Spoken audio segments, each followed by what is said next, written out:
പ്രിയ കുട്ടികളെ, 7ാം ക്ലാസ്സിലെ അടിസ്ഥാന ശാസ്ത്രം വിളയിക്കാം 100 മേനി എന്ന പാഠഭാഗത്തിലെ 4ാമത്തെ വീഡിയോ ആണിത്. വലിയൊരു യൂണിറ്റ് ആയതുകൊണ്ട് ഭാഗങ്ങളായിട്ടാണ് നൽകിയിട്ടുള്ളത്. കഴിഞ്ഞ ക്ലാസ്സിൽ കമ്പൊട്ടിക്കലും മുളയൊട്ടിക്കലും ബഡ്ഡിങ്ങും ക്രാഫ്റ്റിങ്ങും ആണ് പഠിച്ചത്. ഇനി അതിൻ്റെ തുടർച്ചയാണ്. അടുത്ത് നമുക്ക് പഠിക്കാനുള്ളതാണ് വർഗ്ഗസങ്കരണം. ഇവിടെ 2 ചെടികളുടെ ചിത്രം തന്നിട്ടുണ്ട്. മുളക് ചെടിൻ്റെതാണ്. ഇനം 1, ഇനം 2. ഇതിൻ്റെ പ്രത്യേകതകൾ എന്തൊക്കെയാണ്? ഇനം 1 എന്നതിലെ മുളക് ചെടിയുടെ പ്രത്യേകത എന്താണ്? അതിൽ ഫ്രൂട്ട് വലിയ ഫ്രൂട്ടാണ് അല്ലേ? മുളക് വലുതാണ്, പക്ഷേ കായ്ഫലം കുറവാണ്. ഇനം 2ലോ കായ്ഫലം കൂടുതലുണ്ട്, പക്ഷേ ചെറിയ ഫ്രൂട്ടാണ്. 2 മുളക് ചെടിയുടെയും ഗുണങ്ങളുള്ള ഒരു ചെടിയെ ഉണ്ടാക്കിയെടുക്കാൻ സാധിക്കുമോ? സാധിക്കും.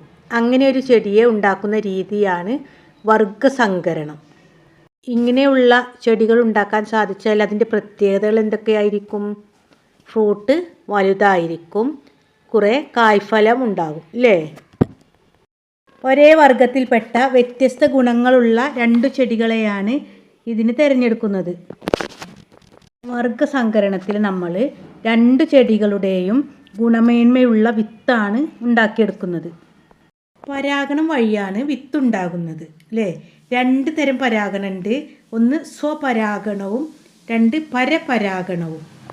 എന്താണ് സ്വരപരാഗണം? ഒരു ചെടിയിലെ 2 പൂക്കൾ തമ്മിലോ ഒരു പൂവിലോ പരാഗണം നടത്തുന്നതിനെയാണ് സ്വപരാഗണം എന്ന് പറയുന്നത്. ഇതിൽ ഒരു ചെടിയുടെ പൂക്കൾ മാത്രമാണ് തിരഞ്ഞെടുക്കുന്നത്. പരപരാഗണം എന്ന് പറഞ്ഞാൽ 2 ചെടികളുടെ പൂക്കൾ തമ്മിൽ പരാഗണം നടത്തുന്നതിനെയാണ് പരപരാഗണം എന്ന് പറയുന്നത്. പരപരാഗണത്തിൽ 2 ചെടി തിരഞ്ഞെടുക്കുന്നുണ്ട്. 2 ചെടികളുടെ ഗുണങ്ങളുള്ള വിത്തുകളാണ് ഇവിടെ ഉണ്ടാവുക. ഇങ്ങനെ നമ്മൾ പരാഗണം നടത്തിയ വിത്തിൽ സ്വപരാഗണത്തിലാണോ പരപരാഗണത്തിലാണോ 2 സസ്യങ്ങളുടെയും ഗുണങ്ങൾ കൂടിച്ചേരുന്നത്?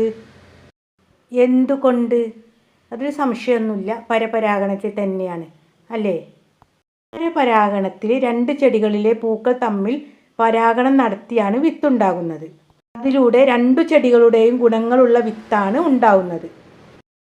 സ്വപരാഗണത്തിൽ 2 ചെടിയുടെയും ഗുണങ്ങൾ ഉണ്ടാകുന്നില്ല. സ്വപരാഗണം നമ്മൾ പഠിച്ചു. ഒരു ചെടിയിലെ 2 പൂക്കളിൽ അല്ലെങ്കിൽ ഒരു പൂക്കളിൽ തന്നെയാണ് പരാഗണം നടത്തുന്നത്. 2 ചെടിയിൽ പരാഗണം നടത്തുന്നില്ല. ഒരു ചെടിയുടെ 2 പൂക്കളിലാണ്. അതുകൊണ്ടാണ് 2 ചെടിയുടെ ഗുണങ്ങളില്ലാത്തത്. 2 മുളക് ചെടിയുടെയും ഗുണങ്ങളുള്ള ഒരു മുളക് ചെടി ഉണ്ടാക്കാൻ ഏത് തരം പരാഗണമാണ് നടത്തേണ്ടത്? പരപരാഗണം അല്ലേ? പരപരാഗണമാണ് നല്ലതെന്ന് നമ്മൾ പറഞ്ഞു. നമ്മൾ ഉദ്ദേശിക്കുന്ന 2 ചെടികളുടെ പൂക്കൾ എടുത്തിട്ട് നമുക്ക് പരാഗണം നടത്തണം. അതിന് നമ്മൾ എന്താണ് ചെയ്യേണ്ടത്? പരാഗണം നടത്തുന്നത് പ്രാണികളാണ്. ഈ പ്രാണികൾ നമ്മൾ ഉദ്ദേശിച്ച 2 പൂക്കളിലാണ്, നമ്മൾ 2 ചെടികളെ തിരഞ്ഞെടുത്തില്ലേ, ആ ചെടികളിലെ പൂക്കളിലാണ് പരാഗണം നടത്തുന്നതെന്ന് നമുക്ക് ഉറപ്പിക്കാൻ പറ്റുമോ? ഇല്ല. അതിന് നമ്മൾ എന്താണ് ചെയ്യേണ്ടത്? അതിന് നമ്മൾ കൃത്രിമ പരാഗണം നടത്തണം. ആർട്ടിഫിഷ്യൽ പോളിനേഷൻ, കൃത്രിമ പരാഗണം. ഇതിൻ്റെ ഘട്ടങ്ങൾ എന്തൊക്കെയാണെന്ന് നോക്കാം. 1ാമത്തെ ഘട്ടം, സ്വപരാഗണം തടയുന്നതിന് കൃത്രിമ പരാഗണം നടത്തേണ്ട പൂവിലെ കേസരങ്ങൾ മുറിച്ചു മാറ്റുക. ചിത്രത്തിൽ കണ്ടില്ലേ, ഈ കേസരങ്ങൾ, കൃത്രിമ പരാഗണം നടത്തേണ്ട പൂവിലെ കേസരങ്ങൾ മുറിച്ചു മാറ്റുക. 2ാം ഘട്ടം, ഈ പൂവിൽ മറ്റു പൂക്കളിൽ നിന്നുള്ള പരാഗരേണുക്കൾ എത്താതിരിക്കാൻ പൂവ് പൊതിഞ്ഞു കെട്ടുക. നമ്മൾ പൂവിൻ്റെ കേസരങ്ങളൊക്കെ മുറിച്ചു മാറ്റി സ്വപരാഗണം നടക്കാതിരിക്കാൻ. 2ാമത്, ആ പൂവിനെ പൊതിഞ്ഞു കെട്ടി മറ്റു പരാഗരേണുക്കൾ വരാതിരിക്കാൻ. അടുത്തത്, ഇതേ ഇനത്തിൽപ്പെട്ട വ്യത്യസ്ത ഗുണങ്ങളുള്ള ചെടിയിലെ പൂവിൽ നിന്നും പരാഗരേണുക്കൾ ബ്രഷിൽ ശേഖരിക്കുക. 4ാമത്തെ ഘട്ടം, ശേഖരിച്ച പരാഗരേണുക്കൾ കൃത്രിമ പരാഗണം നടത്തേണ്ട പൂവിൻ്റെ പരാഗണ സ്ഥലത്ത് പതിപ്പിക്കുന്നു. ബ്രഷിൽ പരാഗരേണുക്കൾ ശേഖരിച്ചല്ലോ, ഈ ശേഖരിച്ച പരാഗരേണുക്കളാണ് കൃത്രിമ പരാഗണം നടത്തേണ്ട പൂവിൻ്റെ പരാഗണ സ്ഥലത്ത് പതിപ്പിക്കേണ്ടത്. അടുത്ത സ്റ്റെപ്പ്, മറ്റു പൂക്കളിൽ നിന്നുള്ള പരാഗണം തടയുന്നതിനായി ഈ പൂവ് വീണ്ടും പൊതിഞ്ഞു കെട്ടുക. ആണ് കൃത്രിമ പരാഗണത്തിൻ്റെ ഘട്ടങ്ങൾ. കൃത്രിമ പരാഗണത്തിൻ്റെ സ്റ്റെപ്പുകളാണ് നമ്മൾ കണ്ടത്. ഒന്നും കൂടി പറയാം. ഫസ്റ്റ് ഘട്ടം, സ്വപരാഗണം തടയുന്നതിന് കൃത്രിമ പരാഗണത്തിന് ഉപയോഗിക്കുന്ന പൂവിൻ്റെ കേസരങ്ങൾ മുറിച്ചു മാറ്റുക. രണ്ടാമത്തെ ഘട്ടം ആ പൂവിലേക്ക് മറ്റു പൂക്കളിൽ നിന്നും പരാഗരേണുക്കൾ എത്താതിരിക്കാൻ വേണ്ടിയിട്ട് പൂവ് പൊതിഞ്ഞ് കെട്ടുക. മൂന്നാമത്തെ ഘട്ടം ഇനത്തിൽപ്പെട്ട വ്യത്യസ്ത ഗുണങ്ങളുള്ള ചെടിയുടെ പൂവിൽ നിന്ന് പരാഗരേണുക്കൾ ബ്രഷിൽ ശേഖരിക്കുക. നാലാമത്തെ ഘട്ടം ശേഖരിച്ച പരാഗരേണുക്കൾ എന്ത് ചെയ്യുക, പരാഗണ സ്ഥലത്ത് പതിപ്പിക്കുക. അഞ്ചാം ഘട്ടം മറ്റു പൂക്കളുടെ പരാഗണം നടക്കാതിരിക്കാൻ വേണ്ടിയിട്ട് തടയാൻ വേണ്ടിയിട്ട് ഈ പൂവ് വീണ്ടും പൊതിഞ്ഞ് കെട്ടുക. മനസ്സിലായോ? ഇനി എന്തെങ്കിലും സംശയമുണ്ടോ? ഈ പ്രവർത്തനങ്ങൾ നടത്തേണ്ടത് എപ്പോഴാണ്? അനുയോജ്യമായ കോളത്തിൽ ടിക്ക് അടയാളം ചേർക്കൂ. കാരണം ചർച്ച ചെയ്യൂ. ഇതൊക്കെയാണ് തന്നിട്ടുള്ളത്.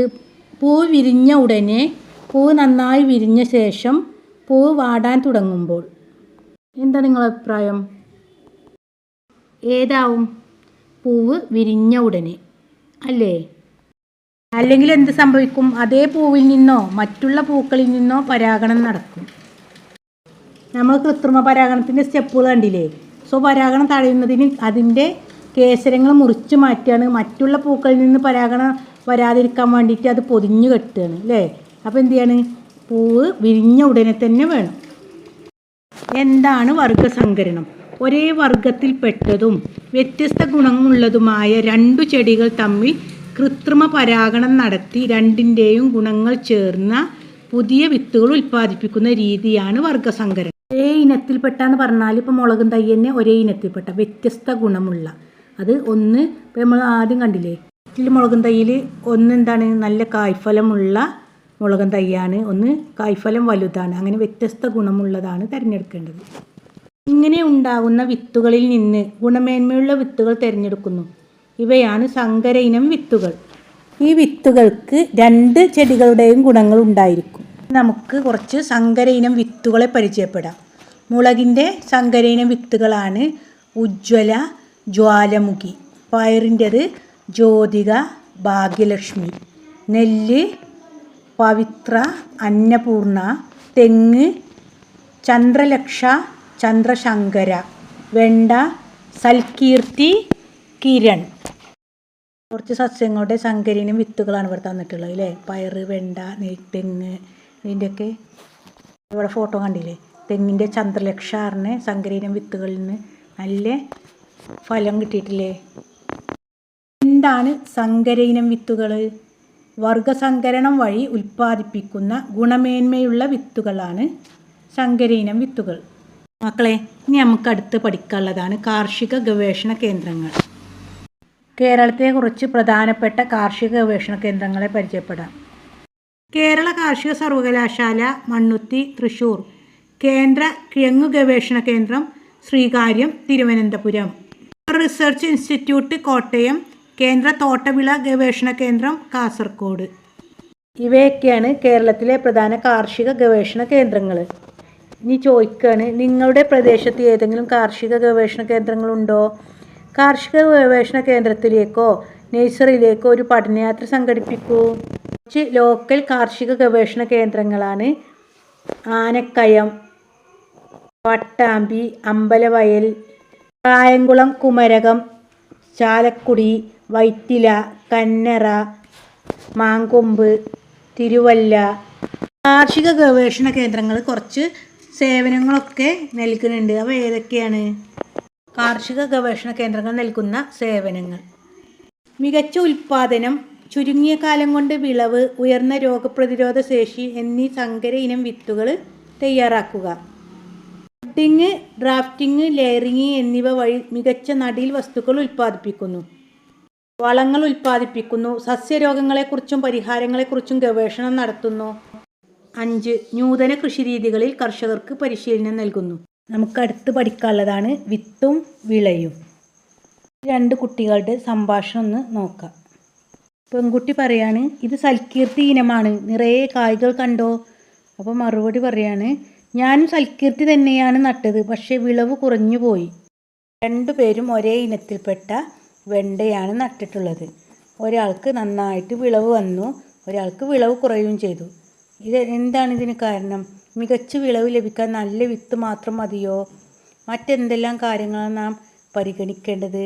വളക്കൂറുള്ള മണ്ണ്, കീടനിയന്ത്രണം, നല്ല സ്ഥലം, അനുയോജ്യമായ കാലാവസ്ഥ, കളകളെ നശിപ്പിക്കണം, ശരിയായ വളപ്രയോഗം, ജലസേചനം, നല്ല വിത്ത് അല്ലേ, ഇവയൊക്കെ ഉണ്ടായാൽ മാത്രമേ വിളവ് ലഭിക്കുകയുള്ളൂ അല്ലേ. അനുയോജ്യമായ കാലാവസ്ഥ മാത്രം മതിയോ? പോരാ, നല്ല വിത്ത് വേണം. ഇവയെല്ലാം ആവശ്യമാണ്. നല്ല വിളവ് ലഭിക്കാൻ വളക്കൂറുള്ള മണ്ണ് വേണം അല്ലേ. നല്ല വിളവ് ലഭിക്കാൻ ശരിയായ വളപ്രയോഗം ആവശ്യമാണ്. എന്തൊക്കെ വളങ്ങളാണ് നമ്മുടെ നാട്ടിലത്തെ കർഷകർ ഉപയോഗിക്കുന്നത്? രാസവളങ്ങൾ ഉപയോഗിക്കും, ജൈവവളങ്ങൾ ഉപയോഗിക്കും. ജൈവവളങ്ങൾ ഏതെല്ലാമാണ്?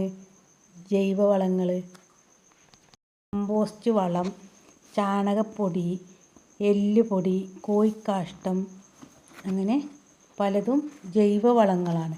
രാസവളങ്ങളോ? രാസവളങ്ങളും ഉണ്ട്. നമുക്കൊന്ന് പട്ടികപ്പെടുത്തി നോക്കാം. ജൈവവളങ്ങൾ: ചാണകം, യൂറിയ, ആട്ടിൻകാട്ടം, എല്ലുപൊടി, കോഴിക്കാട്ടം, പച്ചിലവളം, മീൻവളം, മണ്ണിര കമ്പോസ്റ്റ്. രാസവളങ്ങൾ ഏതൊക്കെയാണ്? യൂറിയ, NPK വളം, ammonium phosphate, ammonium nitrate, ammonium sulphate, ഇതെല്ലാമാണ് ജൈവവളങ്ങളും രാസവളങ്ങളും. ഈ ജൈവവളങ്ങളുടെയും രാസവളങ്ങളുടെയും പ്രത്യേകതകൾ എന്തൊക്കെയാണ്? ജൈവവളങ്ങളുടെ പ്രത്യേകതകൾ എന്തൊക്കെയാണ്? ജൈവ വസ്തുക്കളിൽ നിന്ന് ലഭിക്കുന്നു. കൂടുതൽ അളവിൽ വേണ്ടി വരും. മണ്ണിന് ദോഷകരമല്ല. ഇത് നല്ല വിളവ് കിട്ടാൻ ഇത് കൂടുതൽ അളവിൽ ഇടേണ്ടി വരും, പക്ഷെ മണ്ണിനത് ദോഷകരമായി ബാധിക്കില്ല. ഒരു നിശ്ചിത ഘടകം മാത്രമായി നൽകാൻ കഴിയില്ല. ഇനി രാസവളങ്ങളുടെ പ്രത്യേകതകൾ, അതിൻ്റെ ഗുണങ്ങളും ദോഷങ്ങളും എന്തൊക്കെയാണെന്ന് നോക്കാം. രാസവസ്തുക്കൾ ഉപയോഗിച്ച് വ്യാവസായികമായി നിർമ്മിക്കുന്നു. കുറഞ്ഞ അളവിൽ മതി. അമിതമായ ഉപയോഗം മണ്ണിൻ്റെ ഘടനയെ നശിപ്പിക്കുന്നു. ആവശ്യമുള്ള ഘടകം മാത്രമായി നൽകാം. ഇവയൊക്കെയാണ് ജൈവവളങ്ങളുടെയും രാസവളങ്ങളുടെയും പ്രത്യേകതകൾ. അവയുടെ ഗുണങ്ങളും ദോഷങ്ങളുമാണിത്. നമ്മുടെ നാട്ടിൽ എന്താണ് കർഷകർ ചെയ്യുന്നത്? സമ്മിശ്ര വളപ്രയോഗ രീതിയാണ് നമ്മുടെ നാട്ടിലെ കർഷകർ പിന്തുടരുന്നത്. ജൈവവളം കൂടുതലും രാസവളം കുറവും ഉപയോഗിച്ചാണ് അവർ കൃഷി ചെയ്യുന്നത്. മക്കളെ, ഈ ചിത്രത്തിലുള്ള വ്യക്തിയാണ് ഹരിത വിപ്ലവത്തിൻ്റെ പിതാവെന്നറിയപ്പെടുന്ന MS സ്വാമിനാഥൻ. ഇദ്ദേഹം രാജ്യത്തിൻ്റെ വിശപ്പകറ്റുക എന്ന ലക്ഷ്യത്തോടെ അത്യുൽപാദന ശേഷിയുള്ള വിത്തുകൾ വികസിപ്പിക്കുകയും കർഷകർക്കിടയിൽ പ്രചരിപ്പിക്കുകയും ചെയ്തു. അദ്ദേഹം 2023 അന്തരിച്ചു. ഇനി കൂടുതൽ വിവരങ്ങൾ നമുക്ക് USS ക്ലാസ്സുകളിൽ നൽകാം കേട്ടോ. നമ്മുടെ ചാനലിൽ ദിനാചരണ ക്വിസ് വീഡിയോകളും കറണ്ട് അഫയേഴ്സ് ഭാഗങ്ങളൊക്കെ നൽകുന്നുണ്ട്. എല്ലാവരും പോയി കാണുക, നന്നായി പഠിക്കുക. USSന് ഒരുങ്ങുക. USSന് കൂടുതൽ ക്ലാസ്സുകളൊക്കെ നമ്മുടെ ചാനലിൽ ഉണ്ടായിരിക്കും. ഈ യൂണിറ്റിൻ്റെ ലാസ്റ്റ് ഭാഗവും പഠന പ്രവർത്തനങ്ങളും അടുത്ത ക്ലാസ്സിൽ നൽകാം.